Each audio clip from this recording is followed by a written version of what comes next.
Bonjour à tous, bienvenue dans Bonjour chez vous. On est tous très très heureux d'être avec vous aujourd'hui, mais surtout pour une nouvelle semaine tous ensemble. Et aujourd'hui, on va parler de la source de notre foi. Quelle est la source de ta foi? Et je suis avec Frank et Aurélie. Salut à tous les deux. Bonjour Evelyne, bonjour Frank. Bonjour Evelyne, je suis content d'être ici avec toi aujourd'hui. J'ai senti que tu étais très professionnelle aujourd'hui. Il est très scolaire, Frank. Ça me fait vraiment plaisir de partager avec vous autour de cette belle table. On pourrait se vous voyer aujourd'hui. Qu'est-ce que tu en penses? Ça ferait plus... C'est vraiment un honneur. Propre. C'est un honneur. Ravi de te recevoir, Frank, de vous recevoir. Oui. François Poulain, j'ai envie de dire. Oui. Je te donne pas 2 minutes avant de redevenir toi-même. C'est clair. Chasser le naturel et reviens au galop. Aujourd'hui, on va voir la source de notre foi. Vous savez, parfois, on se laisse décourager très rapidement. Il y a une épreuve et on se met à douter. Est-ce que Dieu est vraiment avec moi? Est-ce que Dieu m'aime vraiment? Qu'est-ce que j'ai bien pu faire pour qu'il m'arrive telle ou telle chose? Et on remet tout en question et tout est chamboulé dans notre vie. Eh bien, on va voir qu'on peut être des chrétiens stables, des chrétiens matures, des chrétiens solides. Et on va vous équiper aujourd'hui. Et Frank, dans la rubrique Réponse d'expert, ou devrais-je dire Monsieur Poulain, tu répondras à la question: pourquoi le diable attaque-t-il les chrétiens? Il n'arrive pas. Vas-y, Frank, t'es capable. En effet.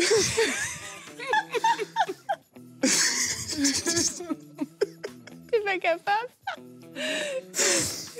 Je ne suis pas à réponse de prévu. J'ai plusieurs points. Ça va être génial, vraiment.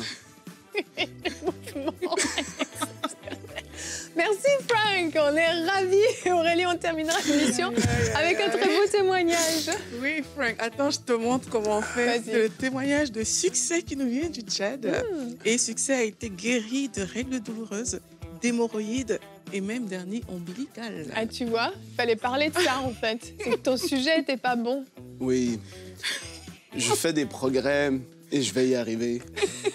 Merci, Frank. On est avec toi. Allez, on va commencer tout de suite cette émission avec la pensée du jour.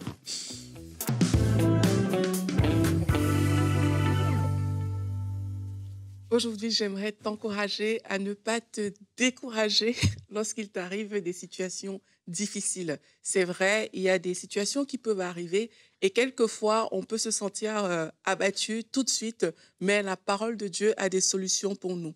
Alors, la première chose que je t'encourage à faire lorsque tu rencontres ce genre de défi qui vient pour t'abattre, c'est sois conscient que Dieu est avec toi. La Bible nous dit que Dieu est avec nous, il ne nous abandonne pas. Donc, même si tu ne le ressens pas forcément, même si le doute est en train de t'assaillir, dis-toi juste que mon Dieu est avec moi. Amen. La situation est ce qu'elle est aujourd'hui, mais Dieu, il est là, il est au courant, il sait et il est avec moi. La deuxième chose que je t'encourage à faire, pose-toi la question: que dit la parole de Dieu par rapport à ce qui m'arrive aujourd'hui? Parce que la Bible nous dit que la foi vient de ce qu'on entend. Donc, pose-toi vraiment cette question-là. Que dit la parole de Dieu? Est-ce qu'il y a une personne dans la Bible qui a traversé une situation similaire à la mienne?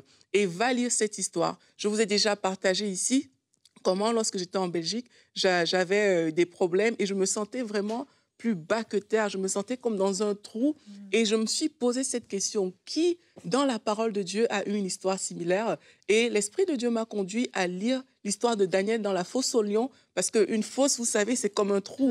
Il n'y a pas d'issue et c'est exactement comme ça que je me sentais. Et je suis ressortie de là en me disant, en fait, Daniel avait les regards fixés sur Jésus. Il n'avait pas les regards fixés sur le lion, son regard était fixé sur Dieu. Et dès ce moment, j'ai commencé à me dire: quel que soit ce qui arrive, je ne regarderai pas le lion devant moi, je ne regarderai pas la situation devant moi, mais je regarderai Dieu. Et c'est ce qui se passe lorsque tu décides de te dire: que dit la parole à propos de la situation dans laquelle je passe? Tu médites sur différents passages qui concernent cette situation et tu vas voir qu'à l'intérieur de toi, le fruit de cette méditation, mais ça va te donner des axes, des choses qui vont booster ta foi. Et alors que tu vas regarder à Dieu, mais tu vas voir que cette situation va se décanter. Déjà, tu ne la verras plus forcément comme tu la vois aujourd'hui. Aujourd'hui, c'est peut-être quelque chose de gros pour toi, mais en méditant la parole de Dieu, tu vas voir qu'avec Dieu, c'est possible de s'en sortir. Une autre chose que tu peux faire, c'est rester sur cette parole. Même si les choses semblent s'empirer, ne te rétracte pas. Reste sur cette parole-là et ne te contente pas juste de te lamenter ou de pleurer dans cette situation-là. Ne cède pas non plus à la panique, ne cours pas vers des solutions humaines, mais reste sur ce que tu as lu dans la parole de Dieu et commence à déclarer cette parole. Déclare cette parole avec foi et tu vas voir que la parole de Dieu, comme la Bible nous dit, est puissante. Et la parole de Dieu crée vraiment des choses quand on la déclare, quand on la dit avec foi, quand on reçoit des rémas de Dieu comme ça et qu'on les déclare, il y a quelque chose qui se passe. Et une dernière chose que je veux t'encourager à faire, c'est prie ton Dieu qui te secourt dans la détresse. Amen. David l'a dit dans la parole. Dans ma détresse, j'ai invoqué l'Éternel, j'ai crié à mon Dieu, de son palais, il a entendu ma voix et mon cri est parvenu devant ses oreilles. Quelquefois, on a des défis et au lieu de vraiment prier, on reste abattu, on se lamente, on pleure, on se dit mais où est Dieu? Mais prends le temps, prie parce que Dieu est celui qui va te secourir. Déclare cette parole dans la prière, attends-toi à Dieu, considère la grandeur de Dieu plus que la grandeur de cette situation et tu vas voir que ta foi sera fortifiée, ta foi sera bâtie, la peur va te quitter parce que tes yeux seront fixés sur Dieu et non plus sur le problème. Amen. Merci Aurélie. Et tu as donné une clé super importante dans ce que tu partages, que j'espère que vous avez pris en note à la maison. Quand tu étais dans une épreuve, quand tu te sentais comme dans un trou, tu t'es demandé qui dans la Bible a vécu quelque chose de similaire. Pas pour te dire, je ne suis pas toute seule à le vivre, mais parce que tu t'es dit, ça va m'encourager cette histoire, ça va me fortifier, ça va me donner des clés. Et c'est un réflexe vraiment à avoir, au lieu de sombrer encore et encore et encore, et comme Aurélie disait, de se lamenter, d'être découragé, et puis de se poser mille et une questions, puis de laisser nos pensées partir dans tous les sens. Le réflexe de la parole de Dieu. Que dit la Bible de ma situation? Il y a forcément dans la parole de Dieu une clé que Dieu veut te communiquer. Et notre verset du jour est dans Matthieu 7, au verset 24 et 25. Jésus va partager une parabole et il terminera en disant « C'est pourquoi quiconque entend ces paroles que je dis et les met en pratique sera semblable à un homme prudent qui a bâti sa maison sur le roc. La pluie est tombée, les torrents sont venus, les vents ont soufflé et se sont jetés contre cette maison. Elle n'est point tombée parce qu'elle était fondée sur le roc. » C'est quoi une maison fondée sur le roc? Qu'est-ce que Jésus voulait expliquer à ce moment-là? Il voulait dire qu'un chrétien mature, un chrétien solide ne va pas se laisser ébranler à la moindre épreuve, à la moindre difficulté. Un chrétien solide, une maison bâtie sur le roc, c'est le roc de la parole. C'est quelqu'un qui connaît la parole de Dieu et qui sait que justement, comme tu le disais, il y a une solution pour lui. Dans la Bible, il est écrit des choses qui parlent de ma vie, de ma situation. Et quand le vent souffle, la pluie tombe, quand les épreuves arrivent, autrement dit, Jésus dit, celui qui met en pratique mes paroles, celui qui est fondé sur ma parole est solide. Et en fait, il ne se laissera pas ébranler, il ne se laissera pas balancer à droite et à gauche. Et très souvent, j'entends des gens me raconter ce qu'ils vivent et là, j'ai vécu ça. Puis toujours cette question, je pense que Dieu m'aime peut-être pas ou Dieu est plus avec moi. J'ai l'impression que Dieu m'a tourné le dos. C'est comme si Dieu était plus là, puis je ressens plus sa présence en plus. Et puis j'ai l'impression d'être tout seul et on se met des choses dans la tête. Être fondé sur le roc, c'est savoir que tout ça, c'est impossible. Dieu est toujours avec toi. Dieu t'aimait avant même que tu sois sauvé. Donc, c'est certain qu'il t'aime aujourd'hui que tu es son enfant. Et il y a tout un tas de choses, en fait, tout un tas de mensonges qui vont se démolir et qui vont faire que vous serez des chrétiens solides, matures et enracinés. C'est très bien ton animation, en tout cas. Merci. Ton articulation et ta façon de t'exprimer est vraiment un haut niveau. La gestuelle, ça va? Bravo Aurélie pour ta pensée, elle était super. Je voudrais... Sors de ce personnage, s'il te plaît. Redeviens toi-même. Je suis plus capable. OK. C'est bon? Enfin. C'est revenu. Non, c'est bon. Je suis revenu. C'est parfait, merci. Émission très sérieuse, mais quand on parle des épreuves et d'être fort dans sa foi, je veux rappeler cette parabole. Ah, là, je suis en train de me remettre dedans. Là. Ouais, je sens que Alléluia. tu reviens là. La parabole du semeur. On le sait, ça parle du fait, évidemment, d'accepter Jésus, de le suivre, d'être attaché à lui et de porter du fruit. Maintenant, je prends juste le même principe et je l'applique à ta foi, à toi qui suis, à notre foi, nous tous. Où est-ce qu'on se dit, je veux qu'on puisse saisir à quel point Jésus, ce qu'il a partagé, c'était fort, dans la même lignée qu'Aurélie. Là, t'imagines, ta foi, il y en a pour qui leur foi, elle est tellement chambranlante, tellement... elle est fondée sur quasiment rien. Elle est comme sur le bord du chemin, où est-ce qu'il y a peu de racines, il y a peu de quelque chose qui est là. Alors que pour d'autres, voilà, ils ont une foi qui est plutôt établie. Pas une foi juste en Jésus, je parle, mais c'est juste la foi. Ce que tu vas utiliser pour tenir ferme face au diable. Ce que tu vas utiliser pour aller chercher les promesses de Dieu. Il y en a pour qui, voilà, la foi, elle est là. Mais alors que là, les choses commencent, tu vis une petite tribulation, ça va. Mais là, il commence à y avoir des défis véritablement. Et là, tu sens que les épines sont en train de venir et tu sens que la pression commence à être là. Et tu penses à Jésus dans Gethsémani, où est-ce que là, il est comme dans le pressoir. Qu'est-ce que tu fais à ce moment-là?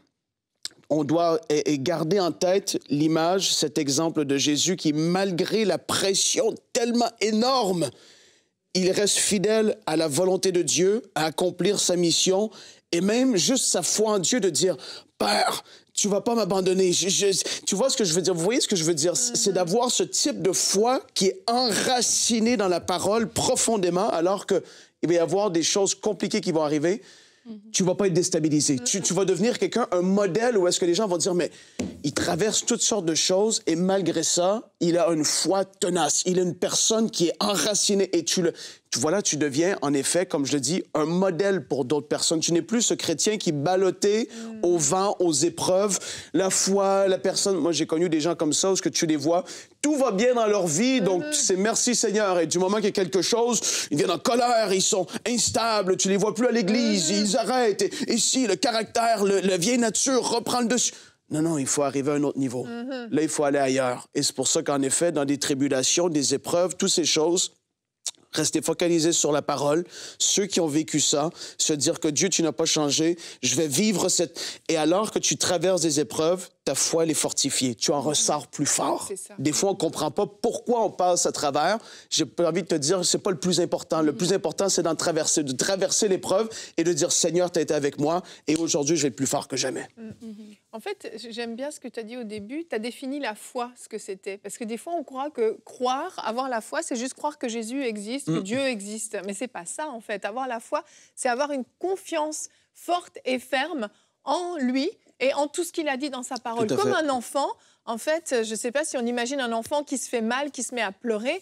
Il sait que quoi qu'il arrive, papa, maman va venir le voir, va venir le consoler, va venir voir s'il s'est fait mal, mettre un pansement, le soigner, en prendre soin. Il ne va pas remettre en question toujours est-ce que papa et maman vont venir. Non, c'est une évidence, papa et maman viennent. Et au fur et à mesure que papa et maman viennent, ben, cette assurance, elle devient de plus en plus forte. Et en fait, c'est ça.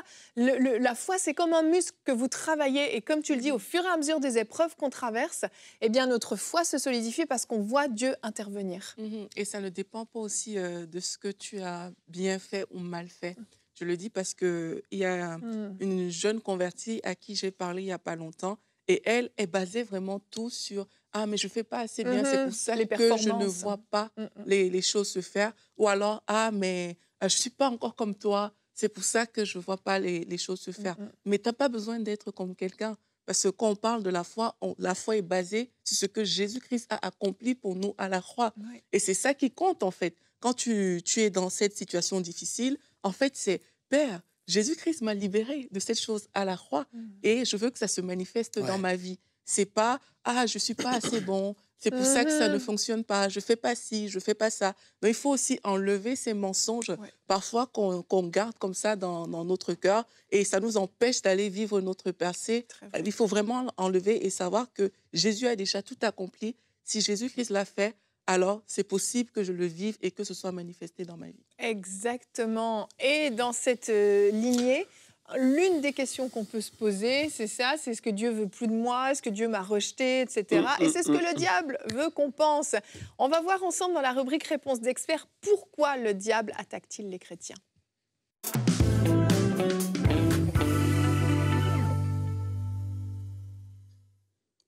C'est à toi, Frank. C'est bon, je suis en ne pas déranger. Concentration est activée maintenant. Evelyne, je peux y aller, hein? Une vraie révélation dans la vie des gens. Si ouais. Et là, il est activé, on y va. Si vous n'avez pas vu l'émission, regardez celle du début d'année. On fonce. Donc, tu dois comprendre que tu as un adversaire, on le sait, mais je tiens à le redire, ressouligner 1 Pierre 5, versets 8 et 9. Soyez sobres, restez vigilants. Votre adversaire, le diable, rôde comme un lion rugissant, cherchant qui il dévorera. Résistez-lui avec une foi inébranlable, sachant que les mêmes souffrances sont imposées à vos frères et sœurs dans le monde. Tu as un adversaire et tu n'es pas le seul qui fait face aux attaques de ton adversaire. Éphésiens 6, verset 12. En effet, ce n'est pas contre l'homme que nous avons à lutter, mais contre les puissances, les autorités, les souverains de ce monde de ténèbres, contre les esprits du mal dans les lieux célestes. Il y a une lutte, il y a un combat. Tu ne vas pas y échapper. Obligé, chaque enfant de Dieu va traverser des épreuves. C'est sûr et certain. Tu vas être attaqué de différentes manières. Maintenant, je veux que, justement, on puisse comprendre. Je n'ai pas envie trop de passer de temps sur le cas du diable parce qu'on n'a pas de temps à perdre.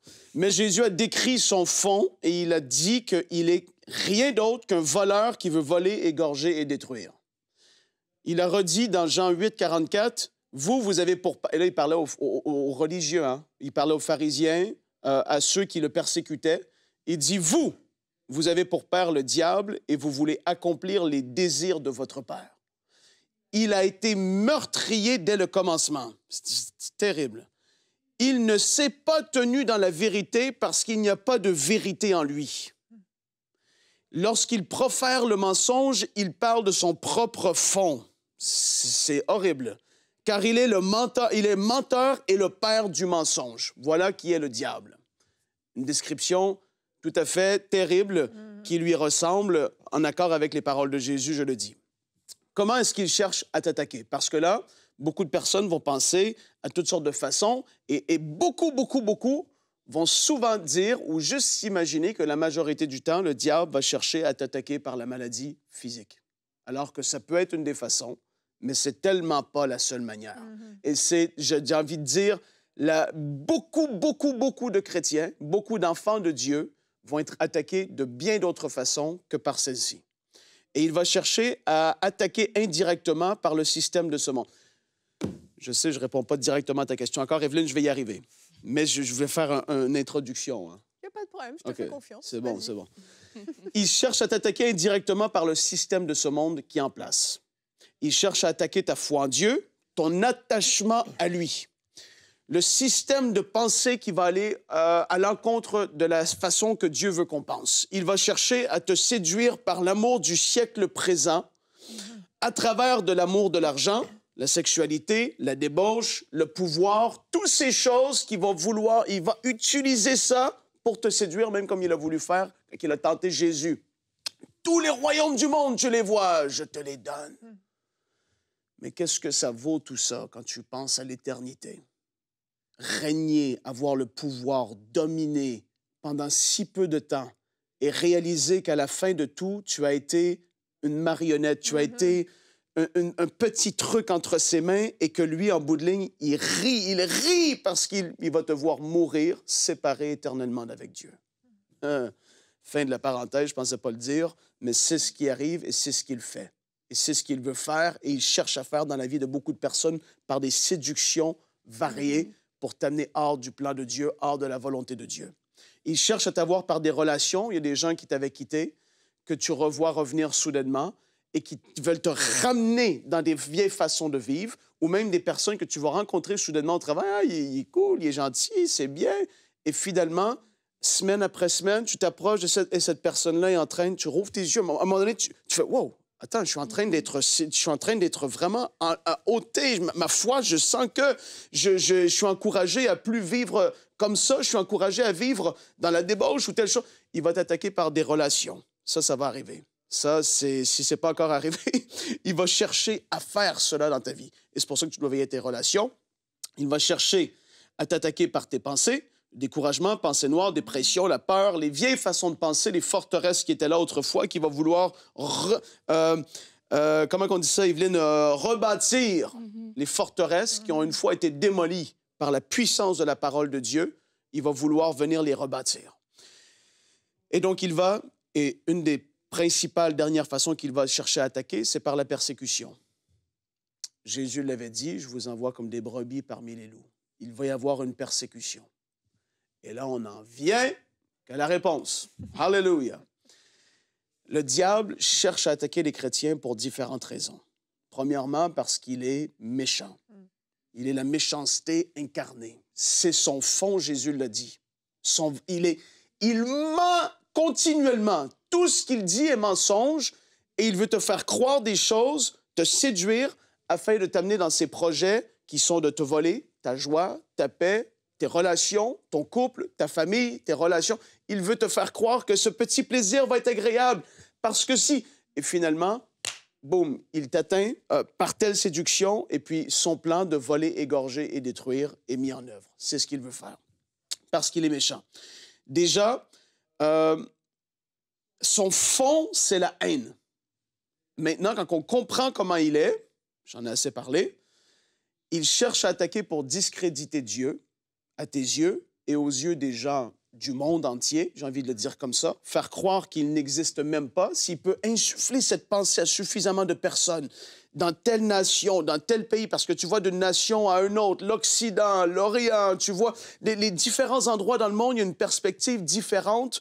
La notion de Dieu aujourd'hui, dans les années dans lesquelles on vit, elle varie d'un endroit à un autre. C'est parce que le système du monde, qui d'ailleurs en ce moment, le diable est le Dieu de ce monde avec un petit d, c'est lui qui contrôle, c'est lui qui veut amener des façons de penser qui sont contraires à Dieu et à sa parole. À tel endroit, telle façon de penser va être acceptée alors que l'autre, pas du tout. Telle façon de penser-là va être comme ça, etc. Il veut discréditer Dieu et il veut détourner les gens de Dieu. Et vous allez voir le grand du pourquoi, du pourquoi, du pourquoi.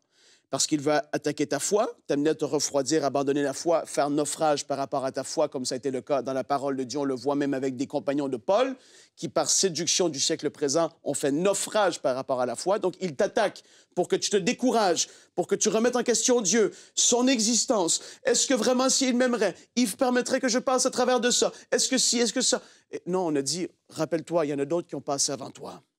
D'autres ont vécu des épreuves épouvantables aussi. Et tu dois garder les yeux fixés sur lui comme ça. Il va vouloir briser la foi dans ta famille, c'est-à-dire même générationnellement, il va vouloir t'attaquer toi afin que la foi dans la vie de tes enfants soit atteinte et que de génération en génération, au lieu que ce soit la bénédiction et la foi en Dieu qui existe, ce soit une famille qui se divise. C'est toujours dans le but de diviser, de briser, de voler à tous les niveaux. Il est terrible. C'est de persécuter les chrétiens et la foi chrétienne. Pourquoi? Parce qu'en le faisant, il attaque Jésus. Quand Paul était en route vers Damas, la parole dit que tout à coup, une lumière qui venait du ciel resplendit autour de Saul à cette époque-là, mais qui est devenu Paul. Une lumière resplendit autour de lui. Il tomba par terre, entendit une voix lui dire « Saul, Saul, pourquoi me persécutes-tu? » Il répondit « Qui es-tu, Seigneur? » Le Seigneur lui dit « Moi, je suis Jésus que tu persécutes. » Saul allait persécuter des chrétiens. Dans sa tête, Saul, l'être humain qui est... Mais en réalité, Jésus est en train de lui dire, en faisant ça, tu me persécutes moi. Et alors que tu me persécutes moi, aïe, aïe, aïe, c'est compliqué. L'ultime but du diable, en attaquant la foi des gens, c'est d'attaquer Jésus et d'amener le maximum de personnes avec lui dans le lac de feu et de soufre pour l'éternité. Il veut attaquer la foi, faire en sorte que les gens ne croient plus en Dieu, des sociétés entières mettent Dieu à la porte, afin que le maximum de personnes l'accompagnent avec lui parce qu'il sait quelle est sa fin. Et ce qu'il veut, c'est d'entraîner le maximum de personnes avec lui. L'ultime but du diable, c'est ça. Et c'est ce qu'on lit dans Apocalypse 20. Je termine avec ce verset. Le diable qui les égarait fut jeté dans l'étang de feu et de soufre où sont la bête et le prétendu prophète. Et ils seront tourmentés jour et nuit au siècle des siècles. Alors je vis un grand trône blanc et celui qui était assis. La terre et le ciel s'enfuirent loin de lui et l'on ne trouva plus de place pour eux. Je vis les morts, les grands et les petits, debout devant le trône. Des livres furent ouverts. Un autre livre fut aussi ouvert, le livre de vie dans lequel nos noms sont écrits. Alléluia! La mort furent jugés conformément à leurs œuvres, d'après ce qui était écrit dans ces livres. Et tous ceux qui vont passer devant le jugement du grand trône blanc, à cause de la séduction du diable et de tout ce qu'il leur a fait, la colère qu'il a contre Dieu et contre ses enfants, il veut amener le maximum de gens avec lui. C'est son but ultime de pourquoi il t'attaque. Merci, Frank. Super réponse. Très importante. Souvenez-vous de ça lorsque l'épreuve viendra. Est-ce que vous voulez donner encore des victoires, des petites victoires au diable? Est-ce que vous voulez vraiment procurer au diable cette joie de vous avoir encore égaré, de vous avoir encore perturbé dans vos pensées, de vous avoir fait encore douter de la puissance et de l'amour de Dieu? Si ça peut vous motiver à dire « Ah, je vois ton plan et je ne tomberai pas dedans », je crois que ça peut être une très, très bonne clé pour devenir un chrétien mature et solide. Allez, on va passer à notre témoignage.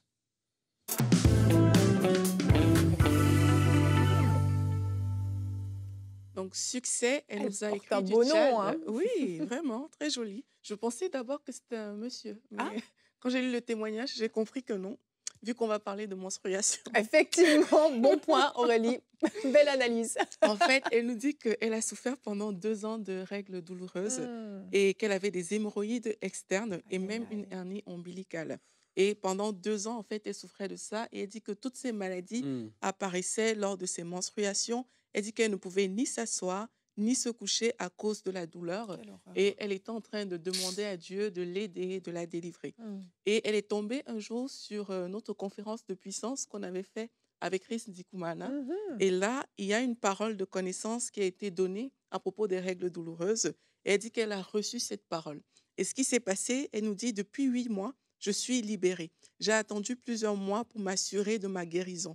Gloire à Dieu et merci à EMCI, le canal par lequel Dieu touche ses enfants. Alléluia. Donc, depuis cette conférence-là qu'on avait faite, toutes les maladies ont complètement disparu. Merci, Seigneur. Et on bénit le Seigneur vraiment parce que c'est lui qui le fait. Vraiment, vraiment. On ne peut pas imaginer la souffrance que c'est mois après mois de ça fait subir 2 ans. 2 ans, c'est très long. Donc, elle aurait pu se dire, mais où est Dieu dans ce moment difficile? Mais on voit qu'à la fin, Dieu a répondu présent et c'est ce qu'il fait dans la vie de toutes les personnes qui s'attendent. Et tu vois le contraste? Jésus dit que lui, le diable, veut toutes ces choses terribles.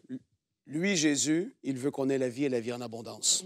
Le diable veut entraîner le maximum de gens avec lui, mais Dieu, lui, il dit qu'il use de patience afin qu'un maximum et tous parviennent qu'à la connaissance de qui il est, le salut. Amen. Les extrêmes opposés, énormes. Et sachez-le, il n'y a aucune compétition entre Dieu et le diable. C'est pas comme s'il y a une lutte. Bam!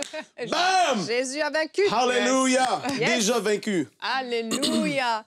Je termine avec cette toute petite histoire. J'ai parlé avec une sœur ce week-end qui me racontait comment elle a perdu son enfant à quelques mois et ensuite un deuxième enfant à l'âge de 5 ans. Très, très difficile, une sœur du Cameroun. Wow. Et elle me dit, mais vous savez, Evelyne, je n'ai pas flanché une seule fois. Ma foi n'a pas bougé. Je suis toujours aussi convaincue que Dieu est vivant, que Dieu est tout-puissant. Et elle dit, j'ai vécu d'autres témoignages de guérison. Dieu a fait des choses dans ma vie. Pourquoi mes enfants sont partis, je ne sais pas encore. Je ne comprends pas tout. Peut-être un jour, je comprendrai, peu importe. Ce que je sais, c'est que Dieu n'a pas changé. Dieu est fidèle. Sa foi n'a pas bougé. Elle a perdu ses 2 enfants. C'est une chrétienne qui est basée vraiment sur le roc de la parole de Dieu. Que nous soyons fortifiés, chacun d'entre nous. Merci à Succès pour ce beau témoignage. Si vous voulez nous partager votre témoignage, vous allez sur emcitv.com/témoignage. Merci encore à tous nos partenaires qui permettent la diffusion des émissions, des conférences telles que cette conférence de puissance avec Chris Ndikumana. On s'attend à vivre encore de belles choses cette année et grâce à votre précieux soutien, chère famille des partenaires, on peut maintenir de tels événements et vous voyez, ça vaut la peine. Ne serait-ce que pour une seule personne qui est guérie, ça vaut la peine. Demain, on se retrouve, on va parler de mort à soi. Allez, on monte d'un niveau. OK, on a bien bâti notre foi maintenant. La mort à soi, soumettre ma volonté à celle de Dieu, c'est quelque chose qui nous concerne toutes et tous. Je tiens à dire, Evelyne, cette semaine, je vais revenir aussi professionnel qu'aujourd'hui. D'accord, super. Aurélie fera la rubrique réponse d'expert. Que veut dire Jésus quand il parle du renoncement dans Luc 14 au verset 26 et 27? Une émission très, très intéressante que je vous encourage à écouter. Le renoncement à soi, la mort à soi, c'est essentiel dans la vie chrétienne. Alors, on se retrouve demain. Bonjour chez vous.